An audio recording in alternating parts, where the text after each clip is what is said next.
Roll film. Welcome to Syd and Malcolm, heard exclusively on malcolmpresents.com, a new, what are we? We're a new streaming internet station, or Right. internet platform, not station. We're trying to get into a station. Well, platform, and it's an equivalent of a podcast. Yeah.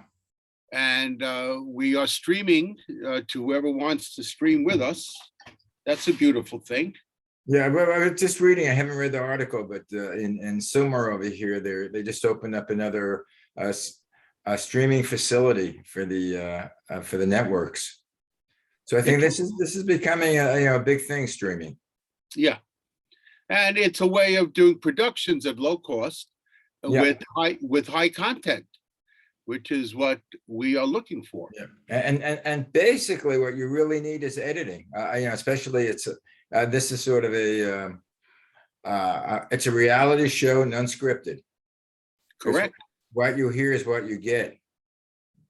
What you see is what you get, and what you don't see is better yet. Anyway, what else is happening, Syd? So we have some interesting things. Our farmers market is growing, which is a beautiful thing. We have more people that have come down. And this past weekend was interesting. There is an organization that has not had a street fair in 3 years. It's called Arts Under Sunrise. And Sunrise Highway is a big street here. And on Broadway, which is the main street that goes through the 5 towns, they started a program that would highlight STEAM and STEM programs, but also allow all agencies to have tables. And in this particular format, and unbeknownst to us, the weather was so gorgeous that they probably had 10 times the amount of people that they have ever had before, because everyone wanted to get out. It was a Sunday afternoon. It was supposed to be foggy, and it turned into an 80-degree brilliant sunshine afternoon, which brought everybody out. And it allowed us to have 2 concentrations. I was able to have a table for the Veteran Farmers Market and for the Andy Parisi Veteran Toolkit. And Diane had a table right next to ours, which highlighted the work of Hannah's project. And we'll talk a little bit about that today, because it's an interesting concept, which really could use a lot of help from students, middle school, high school, college. And what the program is very simple. We have found over the years that other than food, the #1 items that we ask for are feminine products. And that could be any soup kitchen, pantry, shelter. They run out of these items. And recognizing that, we did a couple of things. We put pressure on Sharon Osborne to help us with the first iteration of this project, which was called Mardi Gras. And it was done on Mardi Gras night about 7 years ago.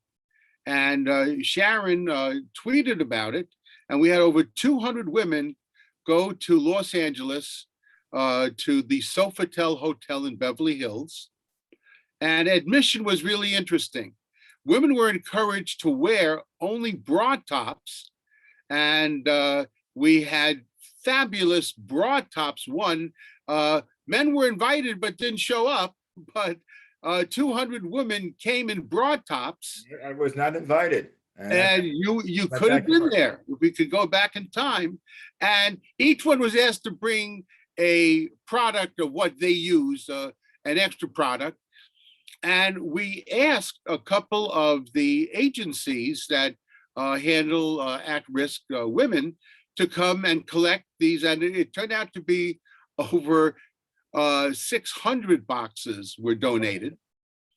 And they were given out to these agencies that gave them out. And one of the nice things that happened was I got a check from Kelly Osborne, one of of Sharon and Ozzy's children for $1,000.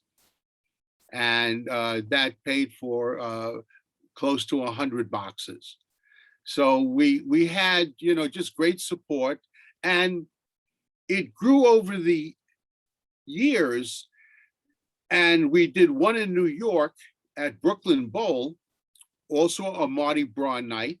And not that many women came in bra tops because it was cold outside, but they did in LA. I'll tell you flat out, we had some amazing outfits. But we wound up changing the name because people didn't like Mardi Gras. They thought that for younger kids, it was a little lascivious, something that parents couldn't support as well. So I had an epiphany during Rosh Hashanah when I was reading one of the Parshas, and it had to do with a woman named Hannah who was infertile. And she wound up praying to God, having a son, and she devoted that son's life to serve in the temple for just the thank you of what had happened. And through her devotion, we felt that she would be a great person to use. And Hannah's project then grew into just a great effort. And let me tell you a couple of things that are interesting.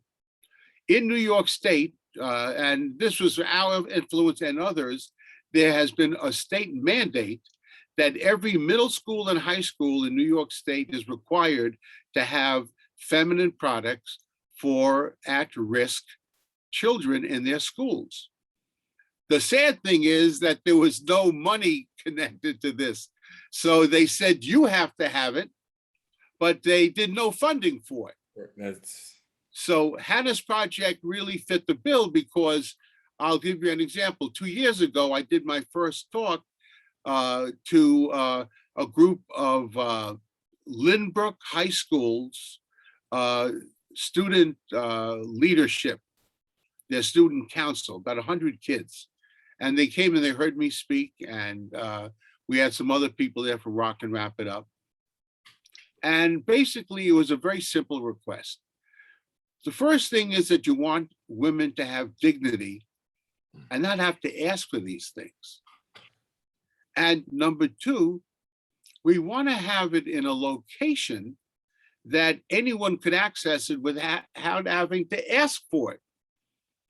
And the idea was to use the girls' locker room in the school. Mm-hmm.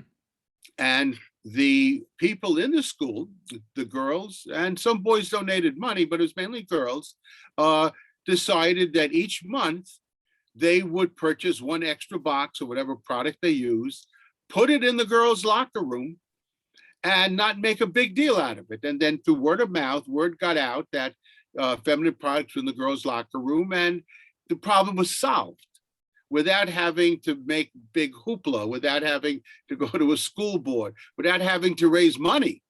That's important. And this is something that can be done in every middle school, high school, college in this country to help at-risk women, because there are quite a number of kids that are going to college and junior college that are very strapped for cash. They have money for tuition, but they may not have it for anything else. So by having items like this, and one of my good friends, Dr. Lisa Stanakoiko, was president of City College in Manhattan. And in her office, on a shelf in a huge fishbowl, were hundreds of packages of tampons. And if somebody was of need, they just went in, took what they wanted, didn't ask anyone. But that is the kind of simplicity Rock and Wrap It Up wants to do throughout the country and address this issue. There are two quick stories about feminine products. When I was about 16, 17, I worked in the pharmacy. And this is going back into the 60s, early 70s. And I remember I was like behind the counter. And if a teenage girl would walk in and see me behind the counter, she'd make a quick U-turn and leave. So I knew what she was buying. She was embarrassed. Then there was one time where my girlfriend had asked me to buy feminine product for her. And I went to one of these large pharmacies, and I never realized how many feminine, how many variations there were. And I got so embarrassed. Understood. Yeah. But one of the things that we have found is that when you bring it down to just a very simple level, the need is there. Yeah. The products are available at small costs. I'm not saying they're free, but an average box is between $5 and $7. And that would take them through most menstrual cycles for the month. So, and there might only be 5 girls, 10 girls, 20 girls in the whole school that are at risk. So by doing this, you're doing just a huge mitzvah, and you are taking the embarrassment part of the quotient out of this. And we're very, very proud of this program. And we spoke about it at length in our booths on Sunday. And we had quite a number of parents come by and say, I would love to have my daughter involved in this, because you could have most girls, there's no age when they start to reach puberty. It could be 12, 13, 14, 15, 16, but it's middle school to high school. So there is not one age group that can't participate in this in the middle school. And the guidance departments love it, because they know how many at-risk kids are in this school, and they themselves can make this something that the kids could know where it is. Well, I don't know. Is it still a source of embarrassment when a girl has her period? I remember back in the 60s in high school, that was all covered up.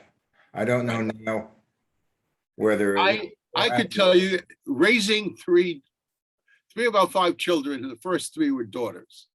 And I was in a unique situation, which I had to deal with, but I dealt with it. And that was, I worked for Johnson & Johnson. And in the Johnson & Johnson corporate store for employees, they always sold a tampon called OB. And it was 27 cents a box was our price. And I came home, and my girls probably at the time were 10, 7, and 5. Mm-hmm. I said to Diane, Di, I'm going to start buying up boxes of tampons. She says, go for it.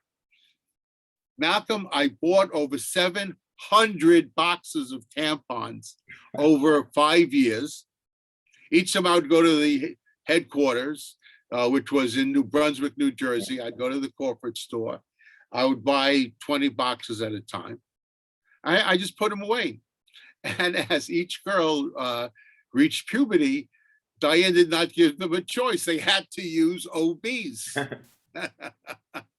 So we had enough to get them through pretty much into their late teens and 20s with all those boxes. Then they could decide for themselves. Yeah, I don't know if they would ever change. I think it's like a brand of cigarettes. You get used to a brand. That's what you're going to use. So that was one interesting By thing. the way, how do you spell Hannah? Hanna or N? Hannah. Okay. So Hannah's project. And we actually have it on our Facebook, because we took some pictures of Diane, and we had a 6-foot screen that had all the information on it.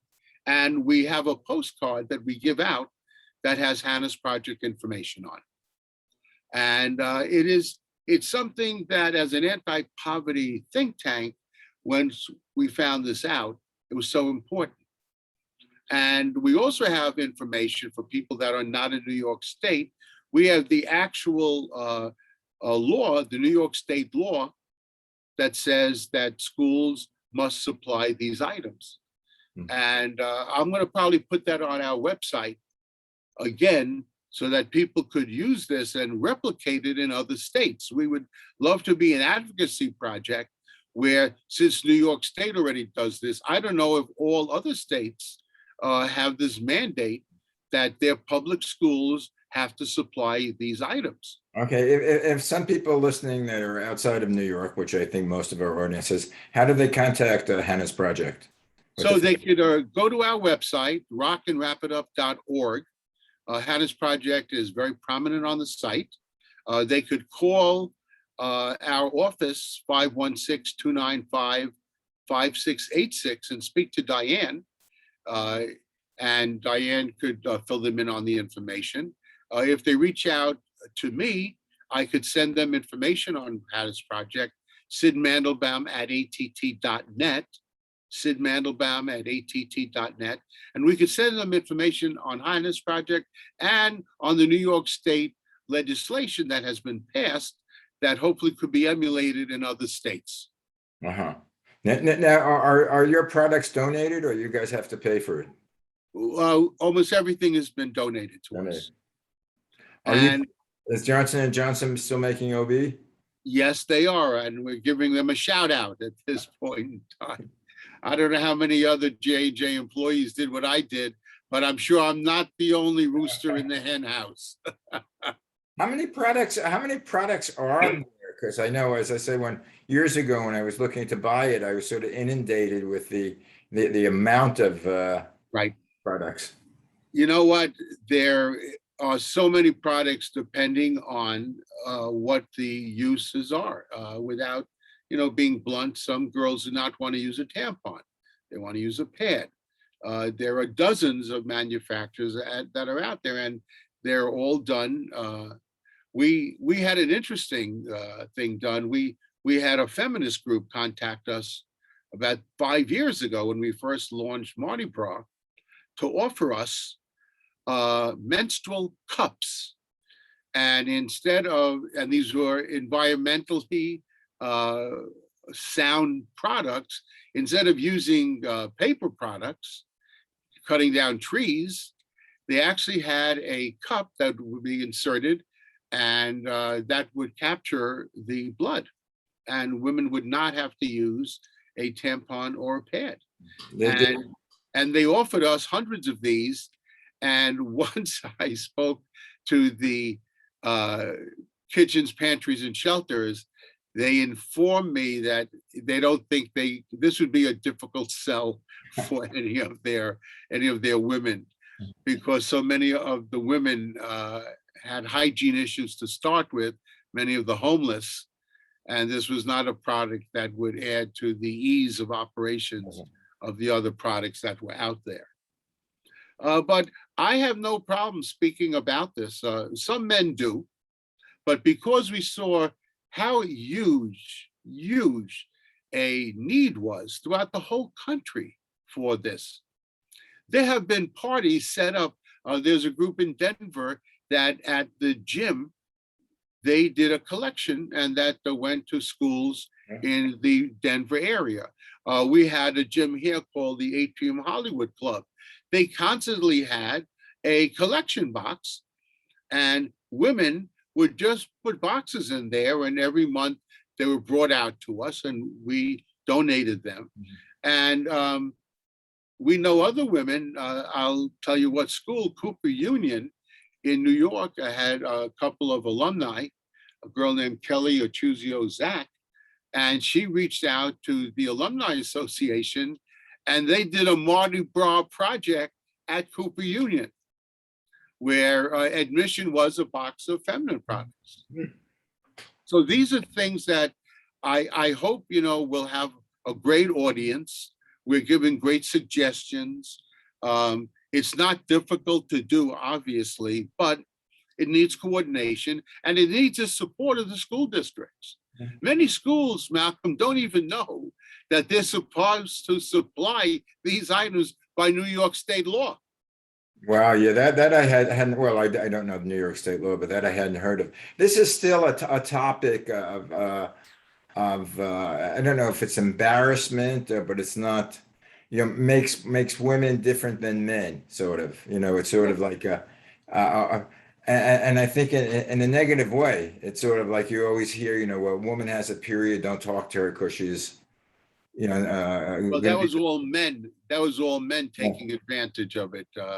that's part of what I believe was the first misogynists were people that did that, because it was a way of categorizing women in a negative way, but also lowering the expectations of what women could accomplish. Yeah. And that was awful, being the father.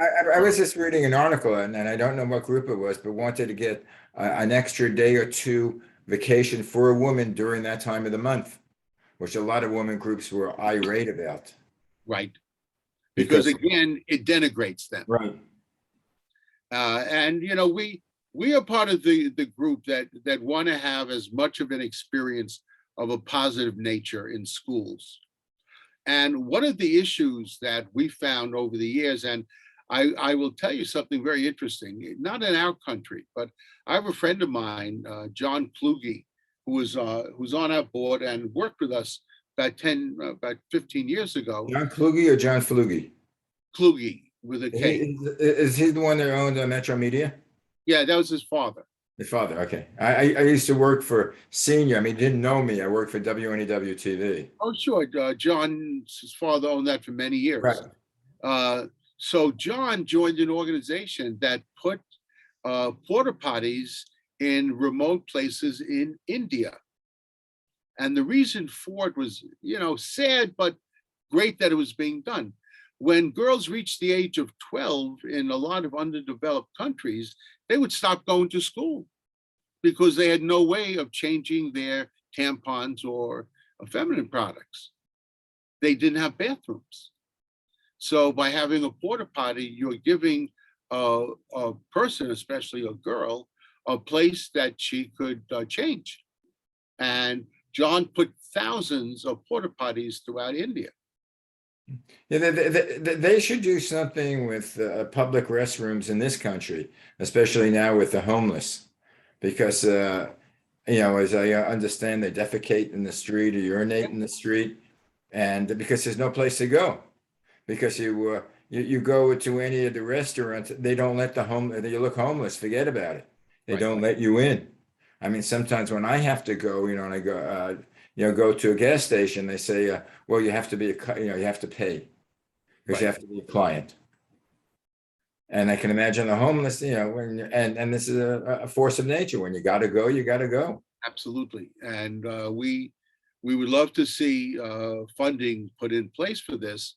But in the same way, you want to move as many people as possible off the street. Right.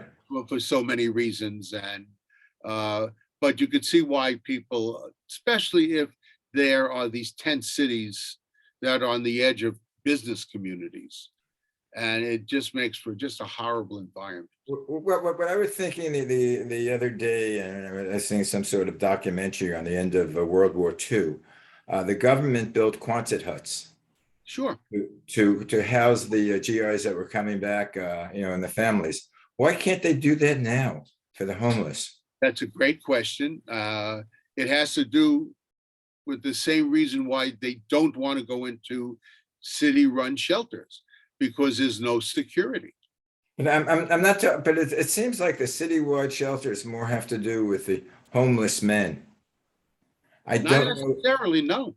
Yeah. We've seen it all, but if there's not a safety component to it, Quonset huts would serve the same problem.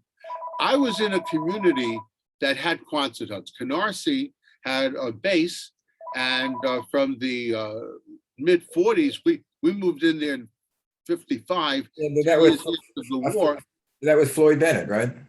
No, this was Canarsie was its own. It was an old fishing community which we lived in when there were still farms and small vineyards there when I was a little boy.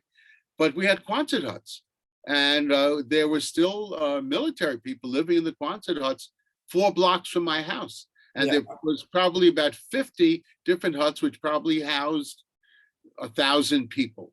Yeah. I'm sure the different ways to provide privacy. It's just a different population. If they're not going into housing that has a lot more going for it, I believe that the bigger issue is, why are they on the street? if we could be giving them, it's almost cheaper to, and New York has done it. They buy hotel rooms Yeah. that are not used, put the homeless in those. Now, hotels that are not fully occupied will do it for a while, but there have been many instances that the hotels become inundated and less safe. And it comes down to safety. And people prey on the homeless. Yeah. Other homeless prey on the homeless. And these are things that we have come to understand. And I don't have any answers. I mean, we're doing this 32 years. Yeah. And it is not something that is easy to do if you don't have cooperation of many different agencies in your city. Well, one of my answers, and it's been for the last 60 years, is to legalize all drugs and regulate it. Right. It's take as far as I understand, many of the crimes, especially the robbery, not the burglaries, but burglaries also, but the robberies and the personal attacks on people. Sure, the quality of lifetime. Are basic. A lot of them is by addicts needing money. It's not that they're bad. It's not that they want to hurt someone, but they need the money to buy drugs. But again, they will hurt you. Oh, right. So right. they are a risk to the general population. I agree with you, but I agree with you on that. But if they could get drugs for free, if they were registered with some sort of agency that they could go in once a month or once a week and show their card and get the free drugs. We're not condoning the fact that they're addicts, right. But we're just making it easier for them to buy the drugs without going through, robbery to get the money, and also without supporting organized crime that's providing the drugs or the gangs. Right. I don't know if that's been tried anywhere successfully. I do know one thing, and I'll turn it around to our veteran farmers market. We've been offering free pot to our veterans and their caregivers, their wives, a lot for medical reasons, some for recreational reasons, but I give it away for another reason. I went into our legal pot stores here and they charged $25 a joint. A joint? Yeah. $25 a joint, which is a complete ripoff. So we give it away just for that purpose. I don't want my veterans that have PTS needs, and the drugs are prescribed to them, and for them to pay this is a sin. Yeah. Well, it's funny. I was thinking, I don't do pot now. I used to do it as a teenager and in my early 20s, but it seems part of the allure of marijuana in those days was that we were rebels. And you went to the fact that you were doing something that was illegal. There was something sinful about it, but that was part of the thrill of it. You see that in my generation. It's legal. See, we smoke pot because we like it over alcohol. And I started smoking. I'm not proud of it, but when I was 15, we all started smoking. All of my friends, I smoked till I was in my 20s, and then I stopped for about 10 years. I didn't start smoking pot till college, because the kids who smoked pot in high school were all the dropouts. And they smoked pot and drank cheap wine. And our friends were all in the intellectual smoke pot. Yeah. We made fun of those who drank. My fraternity in 1968, we were all potheads, 17, 8-year-olds going into our ZBT fraternity, and the older brothers were pissed off at us because we'd smoke in the house, and they said, well, we're going to get busted. I said, well, you guys drink to excess in the house. How is that any better? Well, it's legal. I said, yeah, but you're going out and driving. You're going out and doing things. That's not any better than what we're doing. At least we are, whatever. Yeah. All right, Malcolm. Anyway, I think that's that's about it for this week. Think it's a good session today. I think we Yeah. covered what we needed to.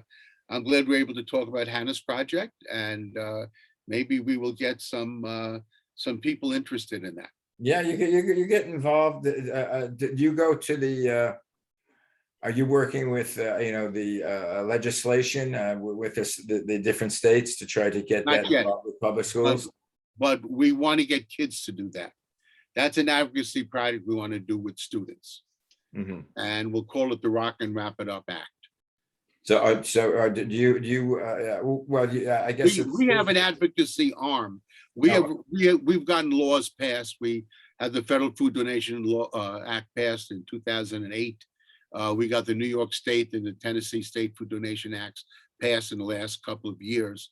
So we have very powerful advocacy arm. This would be a great thing for kids to do. Okay. Well, keep up the great work, Thanks. and we'll speak next week. That'd be great. Thank you, Malcolm. Yeah, Have and a blessed remind day. everybody you're listening to malcolmpresents.com. It's Syd Malcolm, and that's one of the many shows that we have on. So it's a live, not live stream. It's streamed on the internet. So join us and join Syd each week. Thank you. Have a great day. Bye.